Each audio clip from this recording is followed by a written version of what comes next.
It's the unofficial Red Sox Fantasy Campers podcast with Pickles and Double A. Hi, welcome to the unofficial Red Sox Fantasy Campers podcast. And I am Pickles with my co-host.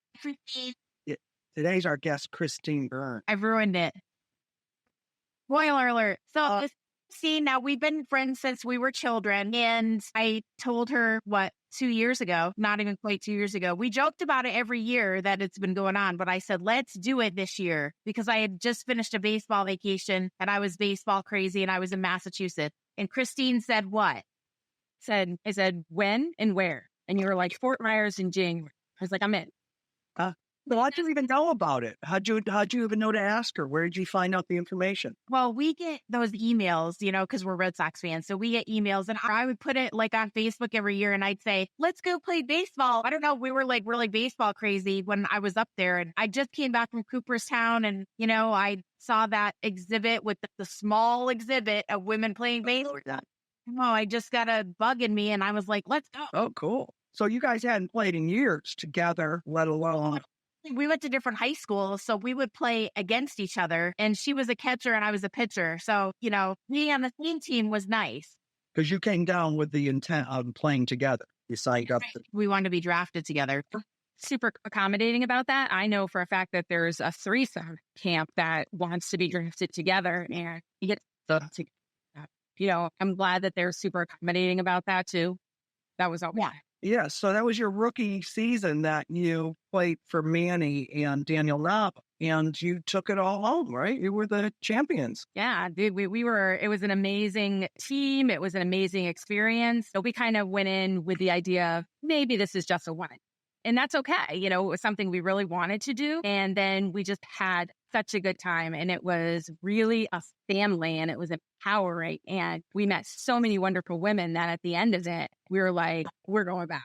There was no question. Yeah.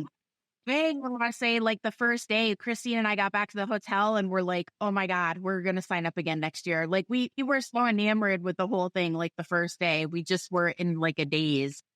It was so much, but everything was amazing. It was so, even the vets there, they really take you under their wing. You can't ask enough questions. You can't do anything. You're kind of wandering around and they'd stop and be like, hey, y'all set, where you going? What are you doing? And stuff. And they really take you under their wing. And it was so amazing to have that experience of having these people that have been there and that were willing to guide you without even knowing your first name. Now, was the first time you ever played baseball at this camp, or did you guys go to batting cages ahead of time to get your feet wet? Well, unfortunately, I had great intentions last year, but I had done nothing to prepare for camp. I had said, I played softball for years. How hard is it going to be? Other than maybe I think that I flew down a few days early and I threw in her backyard, and that was the first ball in years. And so I was like, I was not prepared. Yep. Not much. But, you become, if you have any sort of competition in you, you want to do better. You're going I'm coming back and I'm going to hit better. I'm going to run better. I want to do these things. And it's not, and you have 52 weeks to do that. And so, the blade came up when we got our rings and we played in the reunion game over the summer. And then I started hitting on a regular basis with Dave Smith, who is one of our coaches down there. He does a baseball batting practice thing on weekends that up to, the lead up to camp and stuff. So I went up there a couple of times with a couple of the girls from camp and started hitting. I started exercising a little more. So I was in better shape this year. And I have to say, I did offensively, I did much better this year. I ended up with a 3.49. Oh, cool. How long a ride was it for you to get to the batting cages with Dave? About 45 minutes. Not too bad. We have people that come from Connecticut. One of the girls that I went with lives down near Mystic area, and she drives all the way up, just out. And it's great. Yeah, he's a fantastic hitting coach. I still remember one of the things that he told me was about stacking your knuckles. And I was just and I remember when we were down there the first time, Double A was in the batting cages with Victor, I think, right? And he told her, you need to stack your wrist. That's not the way we do it. I've never batted like this. I wouldn't listen to that, because I thought I knew better and I didn't. And, this is what these guys do. Yeah. I know, like last year in camp, Manny, because Manny was our coach, so he was pitching us, and Manny kept correcting me, and then Kelsey corrected me, and then Manny at the last game, he's like, I'm not going to even bother. He goes, just hit it. He's like, just doing what I have been working over the last year, and now I force myself to hold it differently. But Christine, with you, like amazing small tweaks, and you are just nailing the ball. You're crushing the ball now. Dave is an amazing coach. He's like so good. And he's very gentle. Like his approach to batters is very gentle and like the way he talks to people while he's training. I have to agree too. He not only explains what you should be doing, but the science behind it. And for someone like me, I need that. I really like to know not the how, but the why. And he was really, really good with that. And, just little things. He has these just little tweaks that, like, my head, because I was always batting with my head tilted and stuff. And those, like you said, they were all little tweaks. I do have to say, though, I also commend you for sending me my bat. It really does. Isn't that crazy? It is. It really is. It's my bat. I learned to hit with it. I'm comfortable with it. It's mine. And I really like it, so just having that bat that's mine, even though Manny and Doug Mirabelli both said, they're like, this bat's really heavy, like but honestly, and I said, should I switch to a lighter bat? And they were like, nope, you're just doing the ball with that bat. But even Pickles' bat is very heavy compared to mine. And I know you thought my bat is too light, and for some reason I can hit with it. Yeah, when I first saw your bat, I was just like, that's so short. Like, how you didn't even come close to that last year. So Wow. How was the experience this year compared to last? I mean, were you more laid back because you already won a championship, or how did you approach it? Yes. I think we kind of went in with the idea of, we won it all last year. So we're going down there, we're just going to have fun. And that's a great theory. But when you're in it, you want to win. The confidence comes out, and you're not only winning for yourself, but you're winning for the team. The whole team pulls together, and you don't want, just because you have that ring doesn't mean the other girls now this year don't want that ring. Right. They want that experience. Yeah. It was like we were just going to go there, going to have fun, which we did. But we definitely put our hearts into it as Cool. Yeah. I will say we knew the bar was very high last year. So we kept joking. We said we peaked already last year. Christine did wind up becoming MVP of our team. And I think she could play multiple positions real well. Although we have a couple women who could do that. I'm not one of them, but we have a couple women on the team that can play multiple positions really well. But I know Christine, for me, like Manny, we love Manny, but Manny's very passionate and Manny wants to win. And so like you were saying, I was like, I'm not concerned about the championship. When you hear him, he's like, I want to win. And he's like, you guys are good. We can win. Like you are like, oh, I want to win for Manny. Because, and there are a couple women who haven't gotten rings. So, we were like, we want to win. So I don't know. It was a fun team though. It's a different experience. It was a different team than last year, different personalities, but it is fun. And I know, Christine, like for you, like the good thing for us out of this camp, and I think one of the things that people listening who maybe haven't gone to the camp is now when you go to a Red Sox game, there are plenty of women. You've got friends up there to go with. Now when you want to practice, you have plenty of women to go to baseball hitting practice. Yeah. So I think that's the cool thing. And of course, the star of the show over there, Pickles, I wouldn't even have the show if it weren't for Pickles.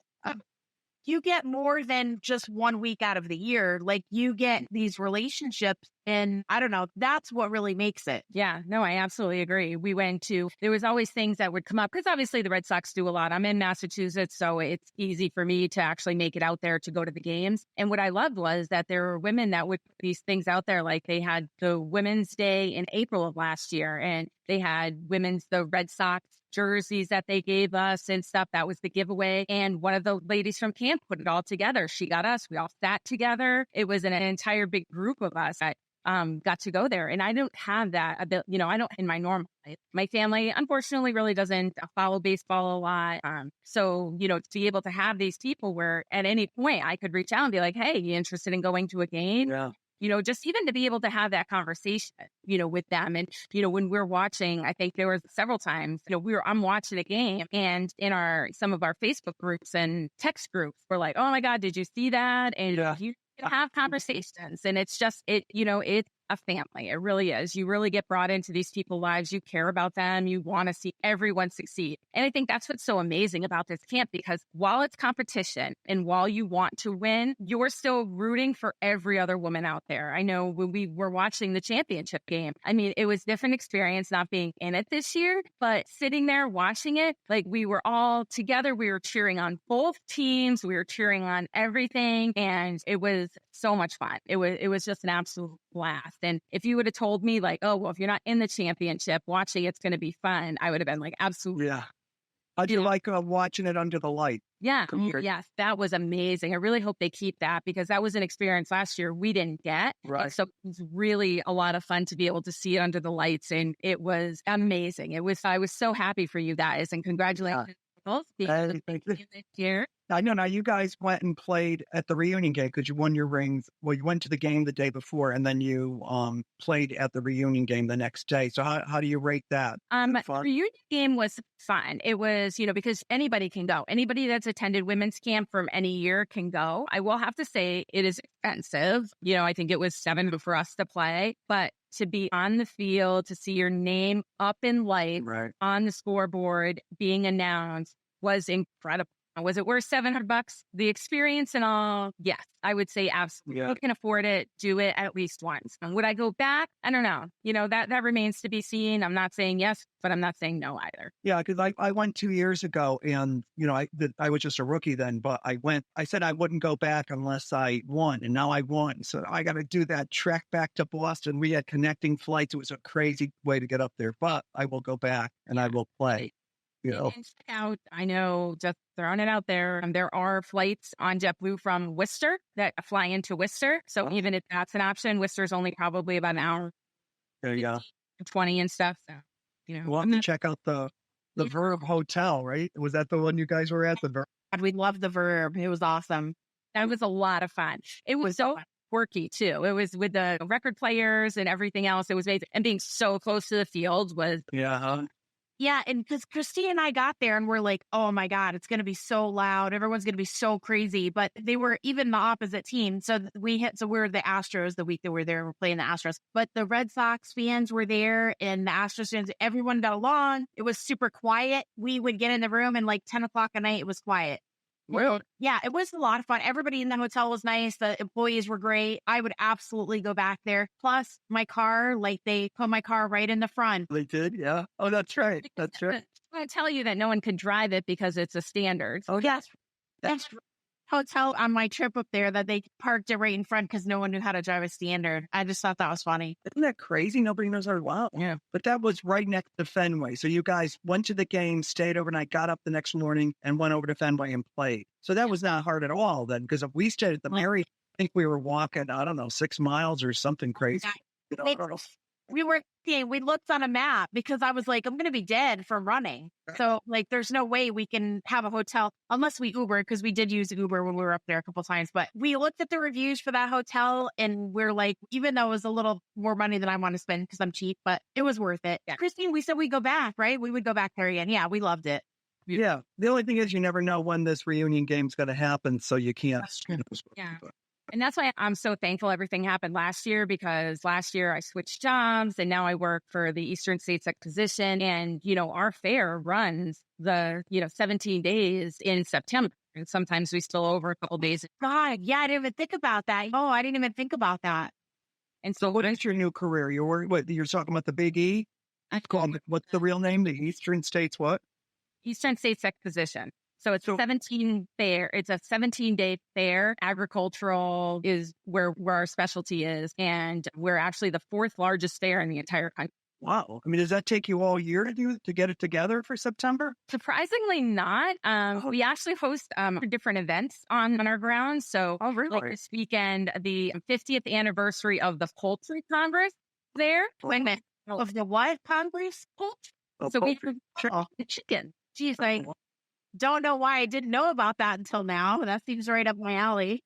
And they all lie, so don't listen to them. Is your office at the Big? I've been to the Big E before when I lived in Connecticut, but is your office right on in the property there? Yep, there's actually a mansion at the very front of the property that we renovated, and all of our offices are in there. So that's where the main office is. And How now long a ride to work is that for you to get to work every day?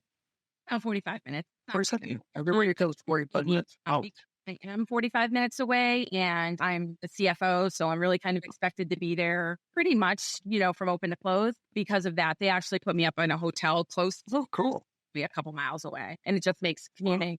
I have to leave my house for, 17 days, but luckily family can take care of themselves. And When Chris and I were in high school, we worked at Big Y together. We were cashiers at Big Y. So it's really funny to see where she is in life now. Like, I'm just proud of her because we're just like little cashiers from Big Y. But you said you're running the whole Big E. Do you get to meet the entertainment that plays there? Yes. I mean, sometimes it all kind of depends on what their contract is, what's going on. If there was somebody that I really wanted to, I'm sure I could, especially this past Biggie. I was so busy and I was brand new and trying to learn the ropes and stuff that, it just wasn't anything big for me at that point.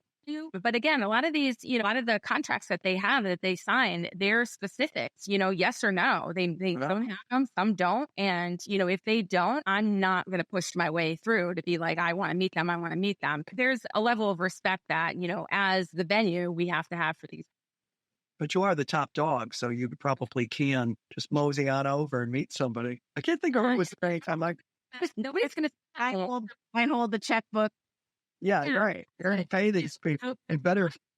That's very cool. What a good career. And that's not what you were doing last year. This is all new, then a whole new career for you. Yeah, in the industry. I have a very big nonprofit background. Actually, at this point last year, I was working for a health and human service organization in Central Mass, and we worked with people with mental and physical disabilities.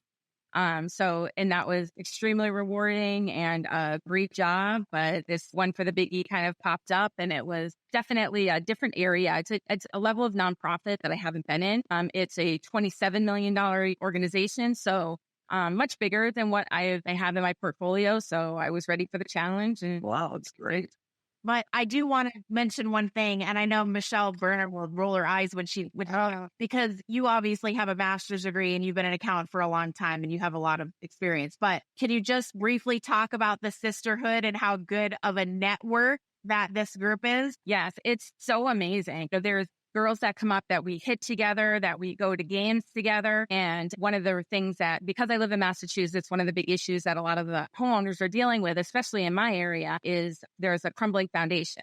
So what happens was the place that we bought, the concrete when the house was built, actually had pyrite in the concrete. And what happens is when pyrite comes in contact with water, and so what it ends up doing is eventually your foundation will crumble. Myself, I'm very lucky. Right now, our house has cracked, but no major damage. Nothing is crumbling and stuff. But I know of people who have actually had to leave their house because it has become so bad that the house was deemed non-livable. And when Michelle actually has experience in that. She dealt with it, I believe, in Connecticut, but she has a lot of experience with it. And when it just kind of gotten mentioned at some point, and she's reached out to me and said, look, I've got a lot of information. I can help you. Send me some stuff. If you want, I'm here. If you have questions, reach out to me. And this is somebody that, a year and a half ago, you didn't even know her name. Wow. Yeah.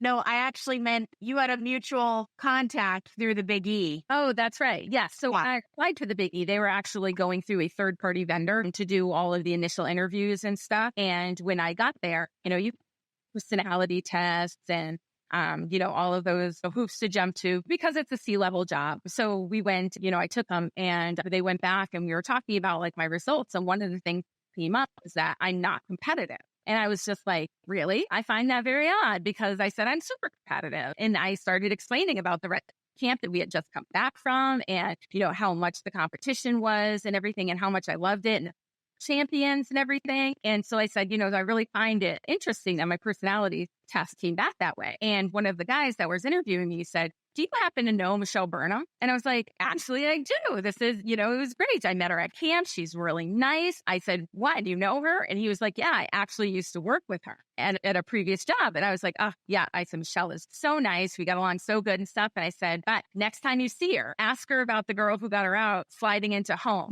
And it was me. And so, but that opened up a line of communication with these people that, I didn't, now all of a sudden we had a common interest. and he started asking me about camp, and he saw my passion for camp, but, for accounting and what I do and how much everything means to me. And I really think that was a stepping stone into moving me on to the next level of interview. So I really think that I even reached out to Michelle, and I had told her that, I owed her a drink when we got down to Fort Meigs for what she did. And she was like, oh, I did nothing, like, proud of you. That's awesome. So especially now sitting in the CFO's chair. Wow. And you did, you got a fine at the camp this year because you are the CFO and you left the wallet or credit card at a restaurant, I guess, when you were at a coach's dinner. Yes, we went out to the coach's dinner, and, we all pay for ourselves. So we chip in for the coaches, and I don't know what happened. We were just talking, and, they had taken the credit cards, and we got up and started walking back to the hotel. And luckily, Manny reached out to AA. It was just like, he's like, she's right here. Like, she left her credit card. And I was just like, oh my God, I did. Well, the best part of it was I never even signed my bill. Oh, boy, CFO. Whoa. Yeah. On the carpet. And Lois, I think, was the one who pointed out to everyone that I was. Yeah, that's really funny. All the fines go to a great organization, goes to the Red Sox Foundation. So I don't mind supporting it. It was, it was a laugh. Last year, I think I was worried about getting called out on something, but this year, it's, Pickles. I mean, you're the queen of getting called out. So I don't know. Yeah, well, this was supposed to be my fine-free week. I was really working hard at that. What the hell happened? I don't know what I could do. It goes to a great organization. It goes to a great cause. So we don't mind doing it. And, there's almost something to be said about, the coaches know who you are, in order to call you out, they're definitely, but so that it's just one more aspect of the camp. Yeah, now, Christine, I think I know the answer. I think it's obvious, but out of your World Series ring, your MVP, which is a beautiful award because it's crystal, or my personal favorite, the plastic toilet. I know everyone can't see this right now for winning available. Which one of those awards is the most precious to you? I was anticipating this, but I honestly have to say it's my ring. It really? Yeah. Reel it the second. That's a nice ring. Ethels is going to have one of those. I know. No. And Pickles, if you want, I'm definitely come out and support you for the game when you go on the field to get your ring. Because I know my daughter got a fantastic picture of me last year. Oh, yeah. They did it up against the Green Monster. Yeah. I'm pretty sure they wouldn't let me go to home base because Jason Veritek probably still has my streaming order out against me. So we were way out the Green Monster, but I kind of like jokingly turned around and like hugged the Green Monster and was in the stand, snapped the picture, and it's still one of my favorites. Oh, good. I love that picture of you. I actually really love that. I sent that to Pickles as soon as you sent it to me. I know. I definitely have to give my phone to somebody. Mike did pretty good at the championship game. He got videos. I didn't even know he knew how to do videos. Yeah. I mean, yours was the best, the 16-second one. Yeah, he has like minutes, but it just keeps playing, and I'm looking at it. Like, the best thing was seeing the champagne in the dark, I think, blowing around, Yeah, that's awesome. So I got a little bit, but up at Fenway, yeah, I'll for sure. Now, Christine, what was your favorite point of camp this year? I have to say probably getting the MVP because it was unexpected. I'm not a breakout player. I'm definitely not somebody that you're just like, oh my God, but she's fabulous and stuff. But I do bring something to the team. And it was so nice to know that Manny and Dougie both recognized that and honored me with that. Offensively, I did a lot better. Defensively, I caught a pop-up when I was catching out in the outfield. I, made a pop-up I caught, got the person out, which I was shocked because during our drills, you'll remember that I dropped both of the pop-ups. I'm not an outfielder. Third base catcher. That's what I did most of my career. And AA, did you want to mention your experience during the drills and the pop-up? Well, not how I don't remember your bad catches, probably because I got hit in the head. No, I'm just kidding. No, there was a lot of drama. I felt special because there was so much drama. But no, what I was going to tell you, Christine, is that you're saying I wasn't a standout player, but you were, and your hitting was crazy this year compared to last year. But I remember telling you, you're off by just like the slightest amount. And when you make contact, it's going to freaking fly. So you were a standout player, and I'm glad that you got that award. And I don't know. It was fun watching everyone this year because I think I kind of was like, last year was the peak and I'm just going to go there and have fun this year. So I was able to really kind of focus on other people this year, which was really neat for me. Yeah. Pickles does have a very critical question for you though. Pickles. But I do want to say too that when I got up to bat and Christine was the catcher, she was so kind. She would say, "Come on, Pickles, you'll get a hit." I was like, "Oh, I mean, I know we say everybody's nice and all that, but I never expected it from the catcher on the opposing team. So thank you for that." Well, and when I was getting up and your niece Lucy Pickles when she was catcher and we were playing her against the toilet bowl game, I kept saying to her every time I was at plate, "I want that golden toilet." So we were laughing about that. But she also made really good contact this week for someone who never played softball. She was really, really impressive. Your niece, she did such she kept catching. They kept putting her in I think Doug Mirabelli gave her his glove even, to use. Oh, yeah. Well, so happy. Every time I saw her, she had a smile on her face and you could tell she was having a great time. The Cronin genes were all happy. With her mom, no. Your mom and my mom never would have done something so crazy when we were young. No. Yeah, there's another daughter lurking, so maybe we'll see Olivia next year. Who knows? But in any case, Christine, I'd like to know, what is your favorite baseball movie? There are so many great ones out there, but I do have to kind of go with the flow and go with A League of Their Own. I did recently watch it after last season because, as you guys know, last year, Maybelle Blair was down at camp and Mary Moore, and they did this entire thing with Shirley with the number 9 and so incredible. You got fined for that too, right? You got fined for that number 9 too. Yeah. And when I got back, I watched it with different eyes, I think. And it hit me differently. I've always liked the movie. I thought it was, a fun movie. But when you watch it, knowing you've met some of those players and what their experiences were, it really hits you differently. And I was really, really glad that I did take that time to watch that movie again because it really, it meant more. If that's even possible, it really did. Yeah. Because women can play baseball. Yes. Clearly. Yeah. And there is something I do want to say, Pickles and AA. I want to thank you guys for bringing this to the forefront, to having these conversations, not only with the coaches, but with the players and stuff, because we are women in baseball and we are overlooked. I think that you're bringing this to a wider audience, and I can't thank you enough for that. I wouldn't even know how to go about doing it. And you guys have just taken it on and done it. And your interviews are fabulous, so well received. And I just want to honestly thank you for, all of us at camp. I know we all love love hearing you guys, but thank you for all that you do and all the time that you put into it. It means a lot to a lot. Well, that's very kind, but it's all AA, man. The sidekick.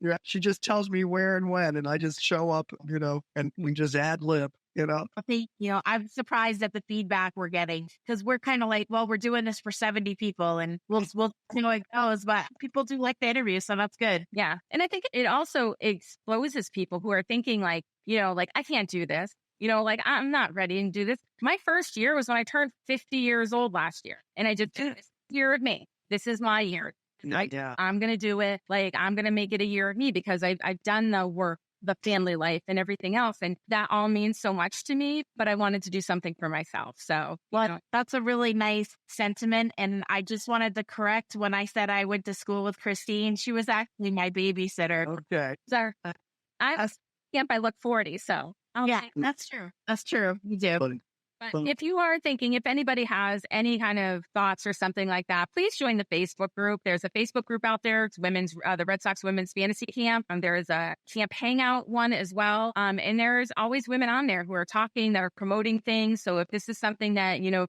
not sure you want to buy into or anything else, just get the exposure, ask the questions. And personally, I will tell you, you won't regret it. I agree. Yeah, well, that's good. Thank you for all those kind words. And it's true. Some of those women never even held a bat in their lives until camp. That'd be me. Well, not the only one. There's a lot of people that have never played softball, and that's okay. Well, that's got a double at her first at bat. So you just never know.